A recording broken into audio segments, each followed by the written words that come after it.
Hey everyone, welcome back. In this video, we are going to talk about how we can prepare our GitHub repo to use SFDX. So in the previous videos, when we worked with Jenkins, when we worked with Azure DevOps, we know that what all were prerequisites. We had to create a connected application in the target org with the digital certificate. We all know how to generate a digital certificate as well as the server.key files. So we are going to use those itself here in this project. If you have if you lost your keys and certificate, I will suggest please go ahead and watch those. Then consumer key, we all know that from where we are going to get the consumer key from our connected application, username of our target org, URL of our target org, and server.key file inside our repository file.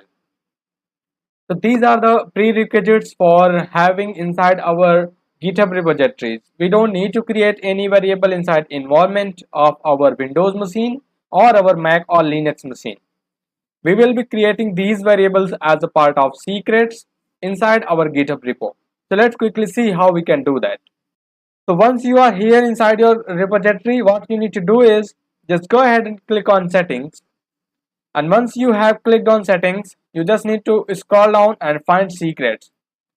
So we are going to create few secret variable for this repository. Okay. So let's say we are going to click on new repository secret. We will give the name and we will give the value. So the very first thing that we are going to give is, we will say that hub or username. Okay, this is the variable name and this is the value. We are using sandbox1 for the demo purpose and add secret. So the number one secret we have created. Now we have got this. We will do again and we will create consumer key. So let's quickly say consumer key, copy this variable and then provide the value. This is the consumer key of our sandbox environment. I have noted down. If you don't have noted down, please log into the sandbox or your Salesforce environment, whichever you are using. There is no mandatory things to use sandbox itself. So use whatever you are using and then put the consumer key over here. The last thing that we are going to do is we are going to have the login URL. So we will say SFDC host, add your repository, and we will say login. And as this is a sandbox for me, I'm going to use test.salesforce.com. If this is a production for you or developer environment for you, use login.salesforce.com and click on add secret. So we are done with the secret part. You can create multiple secret over here, like you storing the email username, storing SonarQube username, kind of things you can have over here. Then you need to upload your server file over here. So where you will upload, I will suggest go ahead, create a folder inside workflow. So how you will do is just click on add file, click on create new file, or what you can do is you can import this repo. You know how to import.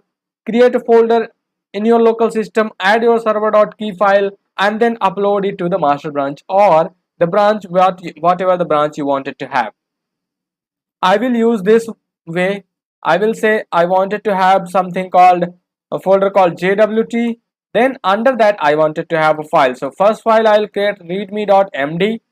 I have nothing over here and I will commit. Once I have committed, I have got this folder. Now I can upload files over here. I will say add files, upload files. Now this is the location where I have server.key. I will just go ahead and then drag and drop my server.key over the location. So I'll just do drag and drop and copy. So I have got this server.key and server.pass.key. I don't need that. I'm going to remove. I have only server.key and then commit the changes. So now we have got everything what we need is under JWT we have got server.key, which is what needed. So now we are ready to use our pipelines with GitHub. And this is it for this video. Thank you for your time. And then in the next video, we will actually create a pipeline which is using GitHub and which is deploying the changes to our GitHub environment as well. Thank you.